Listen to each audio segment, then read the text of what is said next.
Καλώς ήρθατε σε ένα νέο βίντεο στο κανάλι μου. Στο σημερινό βίντεο θα μιλήσουμε για μεταγραφές. Η μεταγραφή που θα μας απασχολήσει στο σημερινό βίντεο είναι αυτή του Μεχτή Ταρέμι, ο οποίος έκλεισε στους ερυθρόλευκους. Ο Ολυμπιακός ενισχύει την επιθετική του γραμμή με τον Μεχτή Ταρέμι. Ο Ολυμπιακός έχει πατήσει για τα καλά τον Γκάλι στα μεταγραφικά και μετά τον Γκουστάβο Μάντσα που θα αφήσει απόψε στην Ελλάδα, έκλεισε και τον Μεχτή Ταρέμι από την Ίντερ.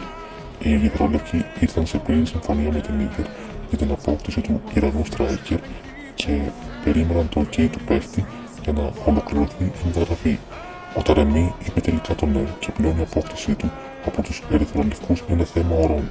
Ο Ολυμπιακός θα βγάλει από τα ταμεία του ένα ποσό της τάξης των 2 με 2,5 εκατομμυρίων ευρώ για να ικανοποιήσει τις απαιτήσεις της Ίντερ, που δέσμευσε τον παίχτη με συμβόλαιο έως το 2027. Από εκεί και πέρα, σύμφωνα με πληροφορίες, ο Ολυμπιακός θα υπογράψει τον Ταρέμι με συμβόλαιο διετούς διάρκειας, το οποίο θα αποφέρει στον Ιρανό ετησίως λίγο παραπάνω από 2 εκατομμύρια ευρώ. Εν ολίγης, ο Ολυμπιακός σε βάθος διετίας θα δώσει κοντά στα 6,5 εκατομμύρια ευρώ για τις υπηρεσίες του Ταρέμι, ο οποίος έρχεται στον Πειραιά έχοντας πίσω του ένα πολύ βαρύ και πλούσιο βιογραφικό.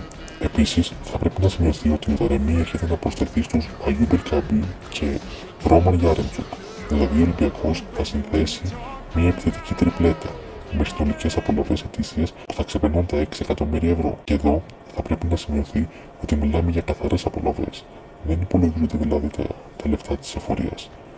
Ας δούμε λίγο ποιος είναι ο Ταρέμι. Ο Ταρέμι είναι διεθνής με την εθνική ομάδα του Ιράν, με την οποία έχει πετύχει 56 γκολ σε 94 συμμετοχές.